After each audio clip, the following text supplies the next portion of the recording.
bishop, we're trying to make education available to everyone. So those that normally would not have that. As you know, I'm the chaplain at Doane Academy in Burlington, New Jersey, and that was started in 1837 by the Bishop of New Jersey. And its express purpose was to provide education that was equal to what young men of the day could receive.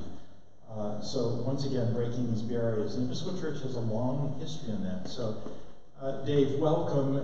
He assured me that his orange ribbon was reminding us to pray for end to gun violence. It has nothing to do with anti-Irish sentiment. So, I'm very sorry. Thank you. Good morning, everyone. It's great to be here. I'll introduce myself for those who didn't hear me at service, and I'll have Angie introduce herself. My name is Dave Kasievich, and this is entering my 10th year at St. James. The school's been around for 8 years, but I was working before that to open the school. And it's just a joy to be back here at St. Thomas. This interim time for your own church is a great time to reconnect, and that's what we're doing. It's been some years since I've been here, and so we're looking forward to meeting old friends and new friends. I'm Angie McCole. I'm the Director of Advancement at St. James. This is my 6th year at St. James, and it's my first visit to St. Thomas, and it's lovely, lovely to be here. Thank you for the warm welcome, and thank you for buying out our whole table. Our kids are going to be so excited when we come back and say, everybody from St. Thomas wanted your products. Thank you so much. So we have some slides to share with you. We're going to go through the slides and then open it up to plenty of time for questions that you may have. But we're going to go kind of fast so that we can stop and actually talk. I found last time I was here, this is a church that enjoys to have a conversation.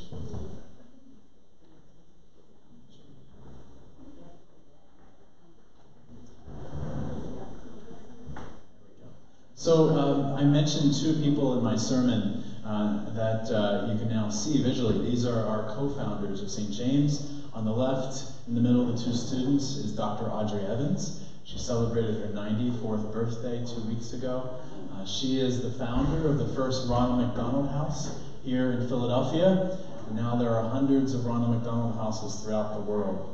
And on the right is Father Sean Mullen. He continues to serve as the rector of St. Mark's Church on Locust Street. And the quick version of how this happened is that Sean at St. Mark's wanted to open their own school on Locust Street, a tuition-driven school, because they were losing families from the city out to the suburbs. And Sean was introduced to a school just like St. James in Dorchester, Massachusetts, an Episcopal school like St. James, and he was really moved. And he knew that the property at St. James, the less, was closed. And he challenged his parish to open St. James School. So the church, many of you know the campus, but if you don't know the campus, we're right in between Laurel Hill Cemetery and the old Tasty Cake plant on Allegheny Avenue. And it was abandoned in 2006. It was for sale for a period of time. The diocese actually had a sign outside for a period of time. And the plan was to demolish that building and the building next to it, which was the rectory, and build condominiums. So Sean, Audrey, and I stopped the sale. I conducted a feasibility study, and then we opened in 2011 with 16 fifth graders. Before the fifth graders arrived, though, we opened a summer camp. And the building, some of you were there in our early days, but the building was a mess. We barely could use the inside of it. So we used the outside for our camp. And the camp in 2009 was a great indication that the neighborhood really desired the school. The neighborhood, when we first engaged the neighborhood, I'll ask for some participation on this. What do you think when we met with the neighborhood? They didn't think we wanted to open a school. We were just engaging the neighborhood. What do you think was the first thing they asked for or wanted for the neighborhood? It wasn't a school. Food. Playground. Safety. That was one. Yeah. Number 1 was childcare. Number 2 was jobs. So real immediate needs. But then we looked together at a long-term need, which was education. St. James School is a part of a national network of schools called the Nativity Miguel Schools. There are about 45 schools like St. James School of different denominations, Roman Catholic, Episcopal schools, there's one Lutheran school, and some non-denominational schools. We all follow the same model: extended day, extended year. We focus on not just the students we have, but when the students leave us, we focus on them just as much as our own students. Who we serve: 85 students right now in grades 4 through 8, 52 graduates in 9th to 12th grade. So as I mentioned in my sermon, the college acceptances are rolling in for our seniors. A number of them are going to four-year colleges, a number of them are going to community college, or two-year schools like Harcum, Manor College, and a number of them we're looking at career paths for them. We're very committed to our neighborhood. I would say one of the very, very unique things about St. James is that we are a neighborhood school. In Philadelphia, most schools are regional now these days. So kids are traveling from West Philadelphia and South Philadelphia and traveling to their school. We're now at 82% of our students live in the immediate triangle of Allegheny, Ridge, and Hunting Park. So we are a true neighborhood school. Our average family income at St. James School is $23,000, and 81% are single parent households.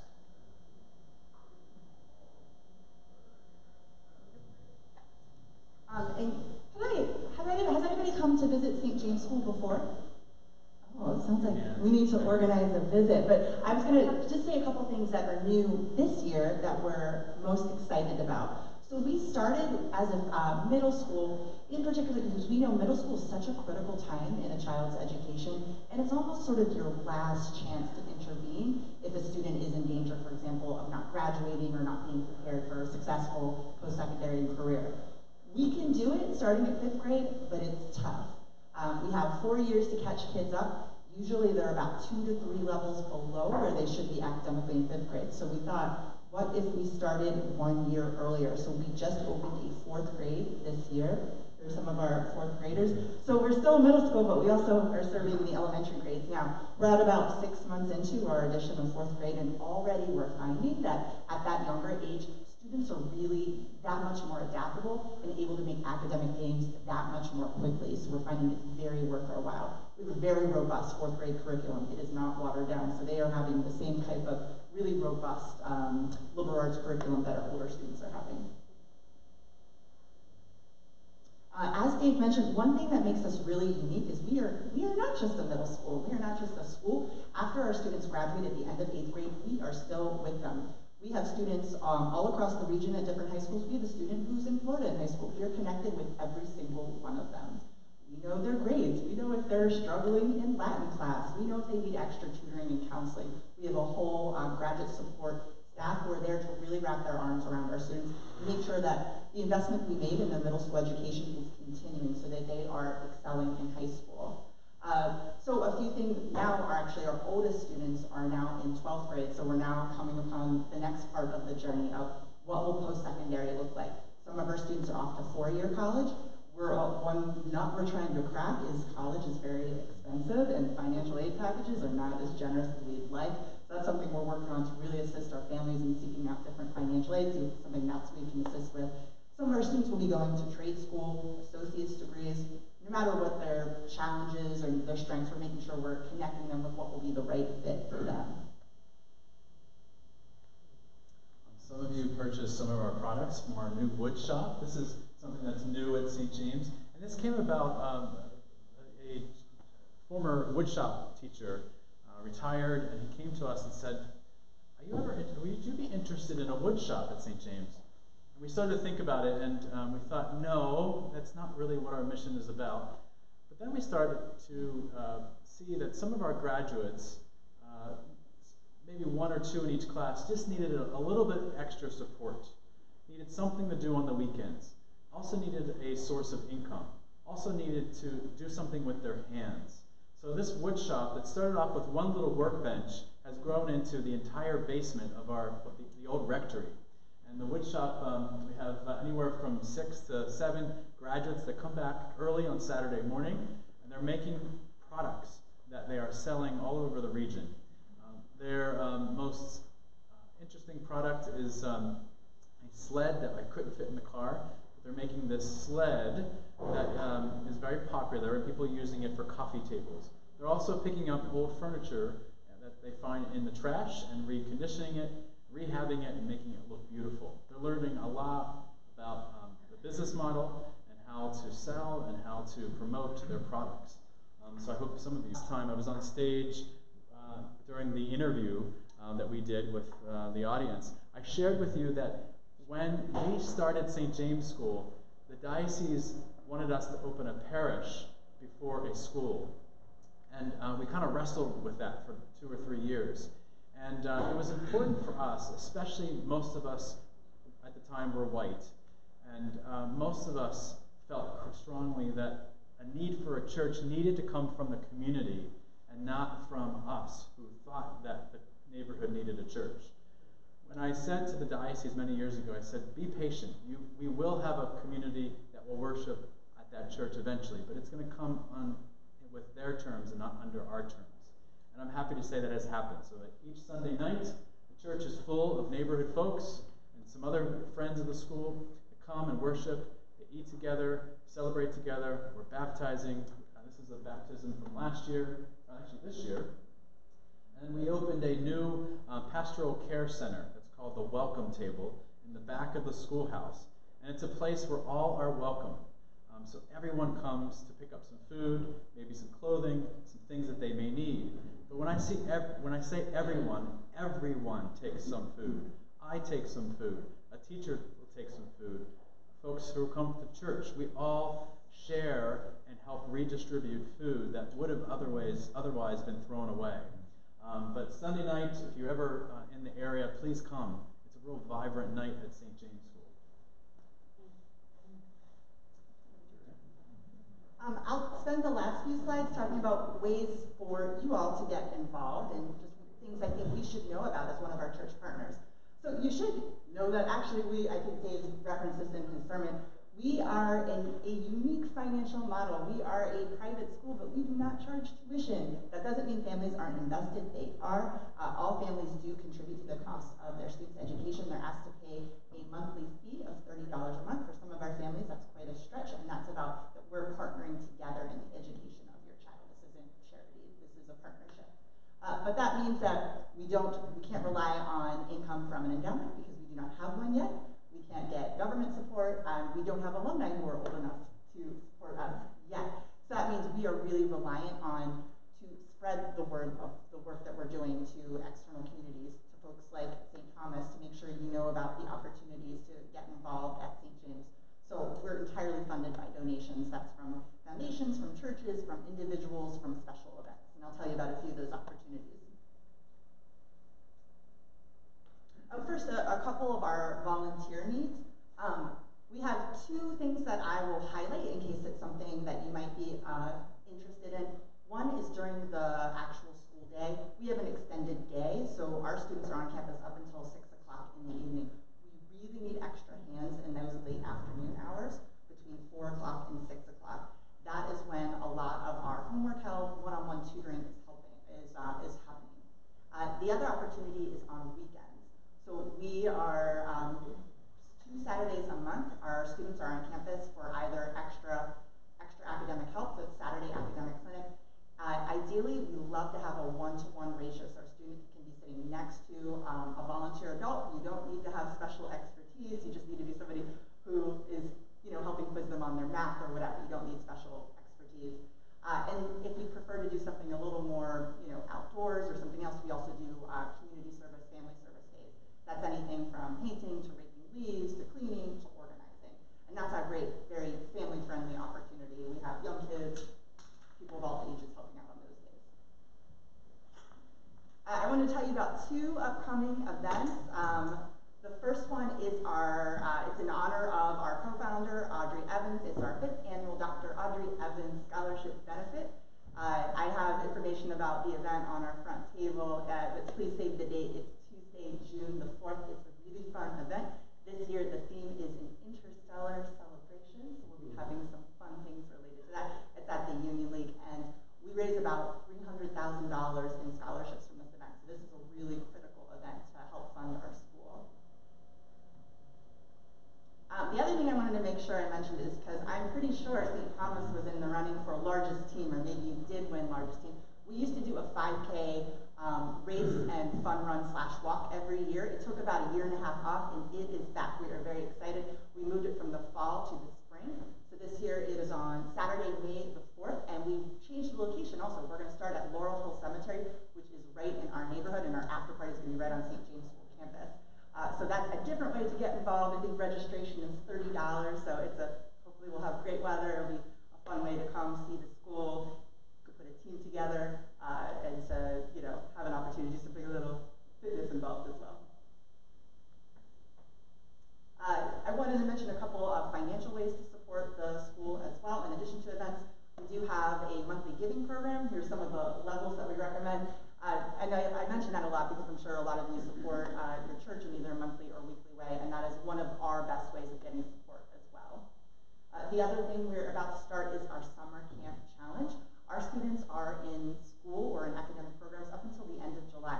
So that costs money as well, so we are inviting some of our faith communities to get involved in helping sponsoring the cost of our summer programming for our students. The cost to sponsor one student for summer programming is about $750.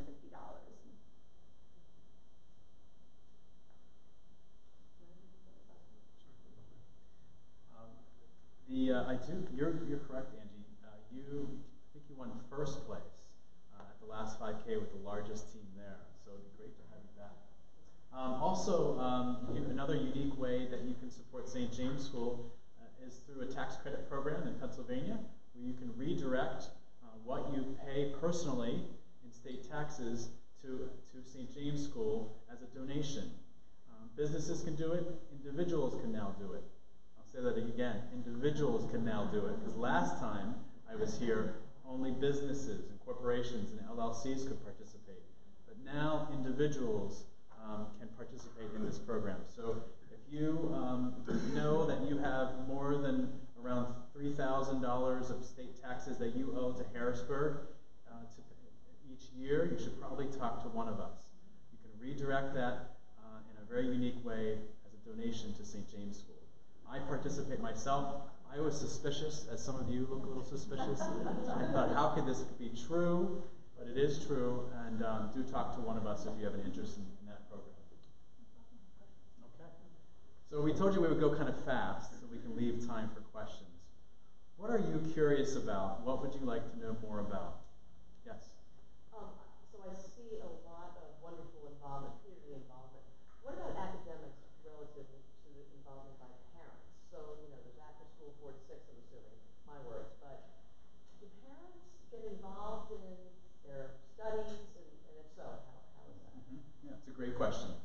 We have a very active group of parents that meet monthly at the school. It's called the Parent Guardians, and they are essentially the leaders. And I would say, any school, whether it's a school like St. James, a charter school, a private school, a boarding school, you have 3 different kinds of parents. You have highly involved parents. You have parents in the middle that are just do what they need to do, just checking off the box. And then you have the third of families just are non-existent or barely participate. We have the same dynamic at our school than any other school that I've ever experienced. Parents are sometimes challenged with the time to support kids with homework. So our day is designed, and our Saturday program is designed so our kids can get all their homework done at St. James. And I have actually said to our principal, we really need to change the name. It's not really homework anymore, but they're doing that homework during the school day and on Saturdays at St. James. But for families, work, and I think about a lot of our grandparents that are raising our kids, helping with homework can be a real challenge. Is that what you're thinking about? Yeah, participation. So participation in that area would be probably pretty low with helping families helping their kids with homework. But I have seen parents who really want to learn, who really want to learn how to help their kids, come to the parent-teacher conferences where the parents can help them, or the teachers can help them figure it out. Yes? What kind and what level of support do you get from the diocese? Great question. That's the 6th time someone has asked, I think, at this point, what is the support of the diocese? So the diocese, their number one way that they have supported St. James School is through our property. So our property is owned by the Episcopal Diocese of Pennsylvania. And we have a peppercorn lease which is $5 a year. And so we, just like you, this property ultimately is owned by the Episcopal Diocese, so is ours. But the diocese allows us to treat the property as if it's our own. So we have a long-term lease with them. That's a real benefit, because if we were anywhere else, we would be paying $80,000 to $200,000 a year in fees and rent costs. So that's a huge support way that the diocese supports us. Also, the diocese does what it can to just spread the word about St. James School. But just to be clear, we're not a diocesan school. We're not. We weren't started by the diocese. We're completely independent of the diocese. Where the support comes from the diocese is from folks in the pews and churches. Do you take like student volunteers for tutoring after school? Sure. Absolutely. Yeah, I think sometimes, honestly, our kids might connect better with somebody your age, so you would be a highly demanded volunteer, so encourage you to sign up. Tell us about your faculty. Sure. Yeah. Anything in particular you're thinking about? Just who they are? Who are they? Yeah. So they're saints. Any middle school teacher is. Yeah. I met a middle school teacher at the 8 a.m. service, and she put her hand on me. She said, "I love middle school." I said, "There are very few people that love teaching middle school. They are, the most finicky kids. They're moody. One minute they're the best. They are leaders, and one minute they're not. So it's a really formative time in the lives of kids. Our teachers. So we have on one end of the spectrum, we have some master teachers who've been teaching for 8 to 10 years that are real leaders at our school. We have, in the middle, we have some teachers that are living at St. James. So there are 10 of us that live on campus at St. James. I live there, and then we have teachers living in the old rectory. Those teachers, all the teachers are highly committed, but the teachers that live on campus have taken on a lot more commitment to be present to the students, the neighborhood, and the needs of the property. And they live in an intentional community. So those teachers that live together, they eat together, pray together, they fight together of who's going to do the dishes. And then we have some very green teachers, some younger folks that are part of what's called the Servant Year program, which is an Episcopal Service Corps program in this diocese. And they have entered into this partnership thinking that teaching may be a career for them. So they're exploring teaching. And what's great is the master teacher can assist the younger teachers. We have, one of our strengths is that all of our teachers are trained and are passionate and love their field of study. Our science teacher lives, breathes, eats science every minute of the day. Same thing with our math teacher and ELA teacher. And that's a hard thing to do. There are a lot of good teachers out there, but a teacher who really loves their content, that's hard to find. And we've been fortunate, and quite frankly, it's taken us some time to find those types of teachers. And also teachers that want to work during the summer. There are still a good percentage of teachers that go into that career because they know that they'll have the summer off. Our teachers work 11 months out of the year. So right there, I think that says a lot about their commitment. Yes? As a neighborhood school, how are you selecting the students for show up? I'd say there's two main things we're looking for. So when we say we're a neighborhood school, we pretty much draw like our catchment area, and it's like a 20-block or so radius around the school.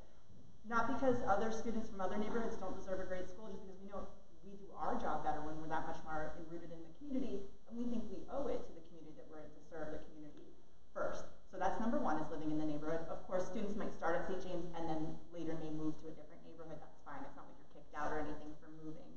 And the second thing we're looking for is we're committed to serving all students and families who have financial need. So just as a barometer of that, we decided we're going to use that if you qualify for free and reduced lunch, that's a pretty good indication that you have need.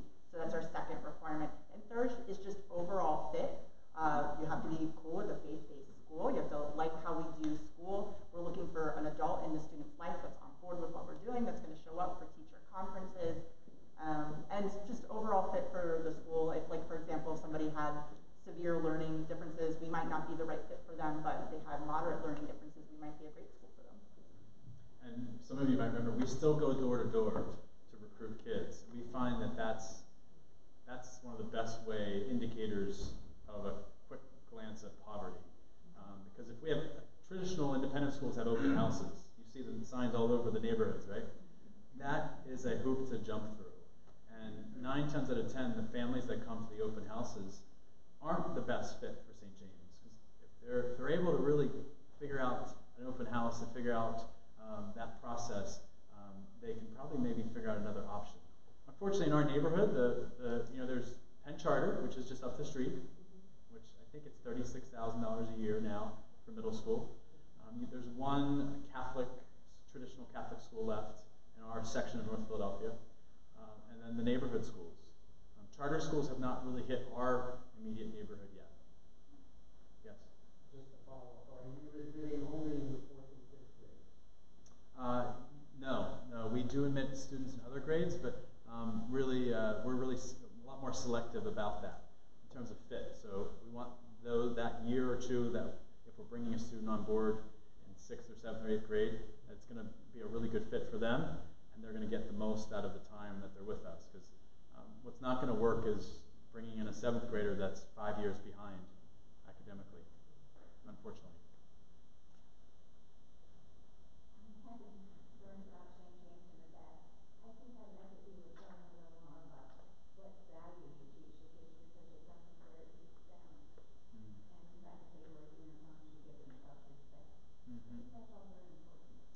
Yeah, so our character building.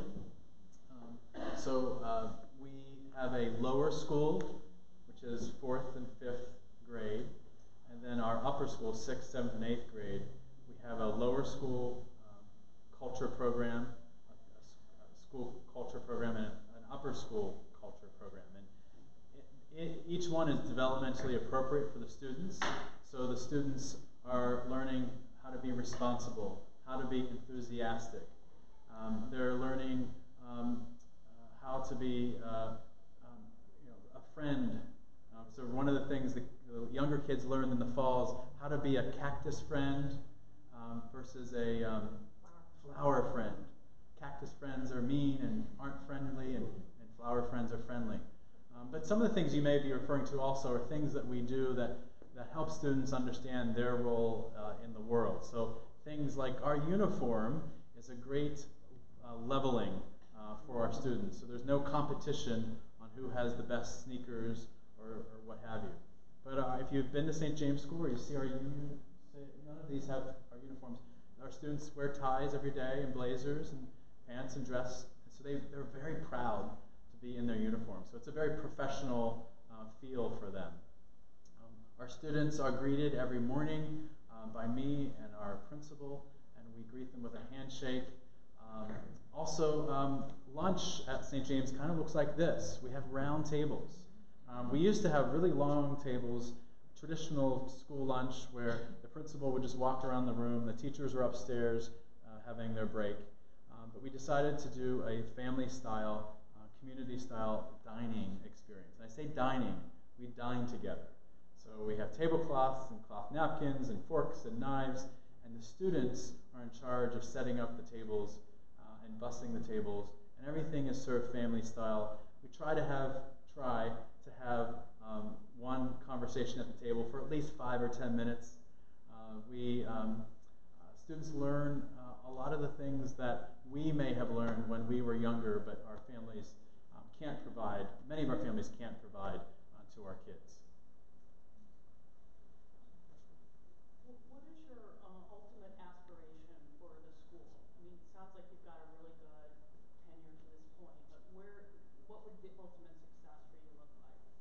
Yeah, where are we going? That's a great question. So, so you've heard that we want to sustain what's happening. This is the sad news, but what we're doing is working. Some of you in this room have been following us since day one, and now that we have kids going to college and careers, and it's working. We have to sustain it. That means that if there was an economic downturn, if there was a war, if there was something serious that happened with our economy, St. James School would struggle. We would have to cut back significantly. And we would just be a little bit better than the neighborhood school. So we kicked off the quiet phase of a campaign where we're raising money for an endowment. So the goal is $4 million, and that would help us weather a storm a bit. We want to ensure that we have some funds to expand our reach a bit in the neighborhood. Not to expand the school too much, but to expand our reach in the neighborhood, maybe kids that can't access the school and families. We also want to add on to our building. Many of you have been to St. James. It's a spectacular campus, but we need a little bit more square footage. Nothing fancy, really simple, but we need some more space for classrooms, for our graduates. Right now, when our graduates come back, if there are more than 10 of them that come back for homework help, we don't have room for them. And our community room, which is a room a little bit about this size, is used 24/7, and it's used as our library, our dining room, so a new building will help us expand. So that's the future. We're also focusing a lot on career pipelines for our graduates. So some of you may be thinking, well, why are you doing the work that the high school should be doing? People have questioned me about that. And it's a sad story a bit, but even some of the better high schools that our kids are going to aren't really directing our kids a career pipeline. Maybe college, college is great, but not all of our kids are going to college. So we're that parent figure side by side with the student, walking through that journey through college, through career. So that's another thing we're focusing on towards the future. What's the neighborhood like? Is it in the same neighborhood? Kids walk to school? Are there any issues in the community? Yeah. So there's a lot of assets. There's a lot of really great qualities in the neighborhood, and a lot of what we do at St. James Schools focus on the strengths of the neighborhood. Do we have crime? Yes. Do we have shootings? Yes. Did last night I wake up to a couple of gunshots? Yes. Has there been crime? Yes. We try not to focus on those things. We try to focus on the assets of the neighborhood. So a lot of what we see in the neighborhood are families that really want to care for their homes, so we help them with that. We have volunteers that help families.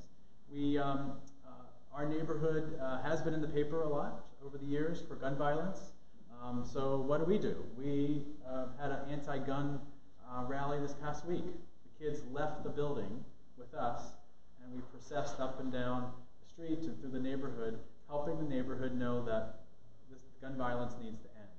So we have deficits in the neighborhood. We have high crime, but the school focuses on where are the assets, where are the strengths that we can build on, so those things can disappear. Is the neighborhood stable in terms of do families tend to put down roots there, or is it because often with low economic assets, they are transient, they have to move, they lose their source of funding? I mean, so I guess do you lose a lot of kids? Is there a lot of turnover? Yeah. Yes, we have lost kids because of housing issues. The unique thing about our neighborhood, so if you've driven right by the school, so our triangle is Ridge of neighborhoods, Allegheny, and Hunting Park. Hunting Park is, if you're a Philadelphian, maybe you call it the chute that goes down to Kelly Drive, right? And that triangle, a lot of high home ownership, primarily because of Tasty Cake. Tasty Cake purchased homes when white flight was happening, and they sold them to folks with more low-interest mortgages. So we have a lot of older folks in our neighborhood, a lot of grandparents that own their homes. It's a lot of stability. But just as you cross Hunting Park, where the gas station is there, McDonald's, you go into a much more higher crime area, much higher much lower rates of home ownership. So that's, if families are transient, that's where it's happening, our families. One of the goals of St. James School is we have needs for short-term housing, just for like a weekend or a week.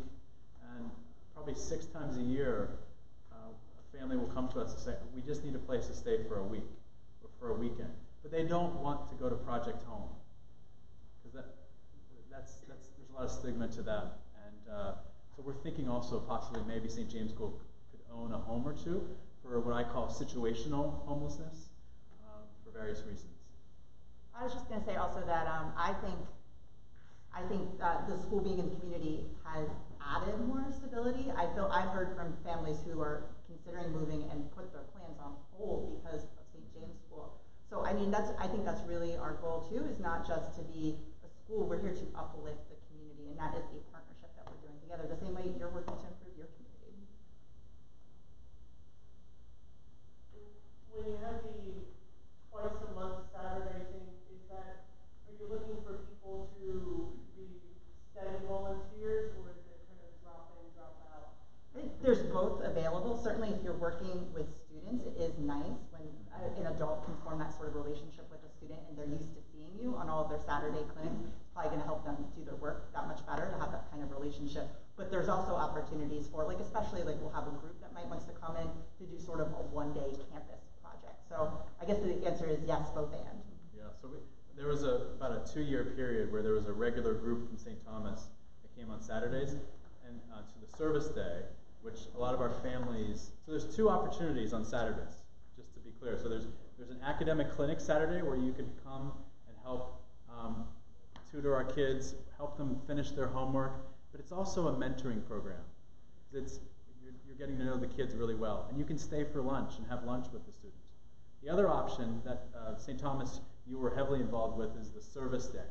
This is a really unique day, especially for families at St. Thomas, to come and volunteer side by side with our families. So our families are required to give back and volunteer at St. James.